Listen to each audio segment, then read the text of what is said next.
আমার নাম সত্যনারায়ণ বাসু। আমি টালিগঞ্জে থাকি। আমার বাবা, কাকা, ঠাকুমা, দাদু সবাই ঠাকুরের কাছ থেকে নাম পেয়েছেন, কিন্তু আমার সেই সৌভাগ্যটা হয়নি। আমি যখন জন্মাই তখন ঠাকুর আর শ্রীদেহে ছিলেন না, কিন্তু আমার জন্ম বৃত্তান্ত এবং নাম পাওয়াটা সত্যি খুবই অলৌকিক। এই কারণে বলবো যে আমার যখন জন্ম হয় তখন আমি প্রিম্যাচিওর বেবি ছিলাম।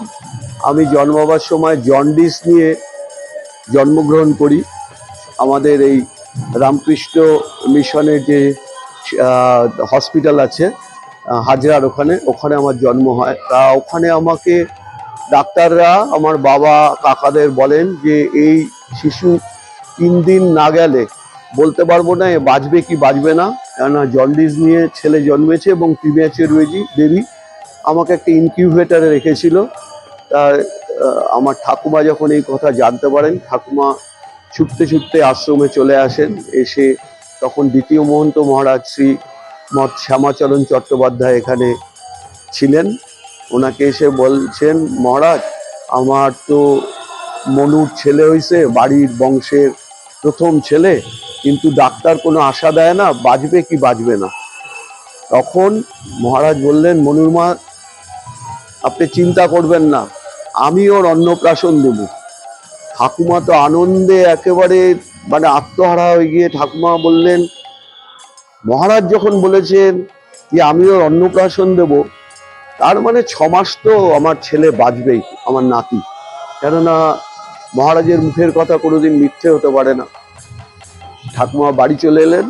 3 দিন পরে ডাক্তার বললেন, না, সমস্ত কেটে গেছে, বিপদ, ছেলে আস্তে আস্তে এখন সুস্থের দিকে যাচ্ছে।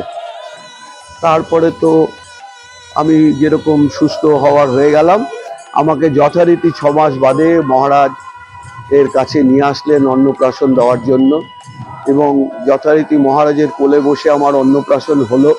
এবং মহারাজ বললেন, আমি ওর নাম রাখলাম সত্যনারায়ণ। সত্যি কথা বলতে কিছু চাইতে হয় না, শুধু নামটাই করে যেতে হয়। এইটা আমাদের মধ্যে, এই ভক্তিটা যেন সবাইর মধ্যে থাকে, যে কিচ্ছু কৈবল্যনাথ, সত্যনারায়ণ এবং রাম ঠাকুর, এই যে 3 নামে যে আমাদের ঠাকুর, তার মধ্যে সত্যনারায়ণের কাছেই কিছু চাওয়া যায়, কিন্তু কৈবল্যনাথের কাছে কিছু চাইতে হয় না। উনি হচ্ছেন মুক্তির আর কি প্রতীক। যাই হোক, আমরা এইটুকুনি আমি সবাইকে বলবো যে আমাদের ঠাকুর স্বয়ং ভগবান।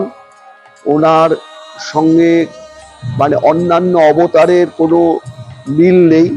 উনি একেবারে ভগবান, স্বয়ং নারায়ণ, যার জন্য ওনার পায়ে আমরা তুলসী সব সময় দিই। এবং বলে আমি শেষ করতে পারবো না, ঠাকুরের অনেক অলৌকিক ঘটনা আমার জীবনে আমি অনুভব করেছি, যেগুলো ঠিক ব্যক্ত করলে হয়তো সবাই বিশ্বাসও করবে না, কিন্তু এটা অনুভবের, এটা পুরোপুরি অনুভব এবং অনুভূতির ব্যাপার। জয় রাম, জয় রাম, জয় রাম।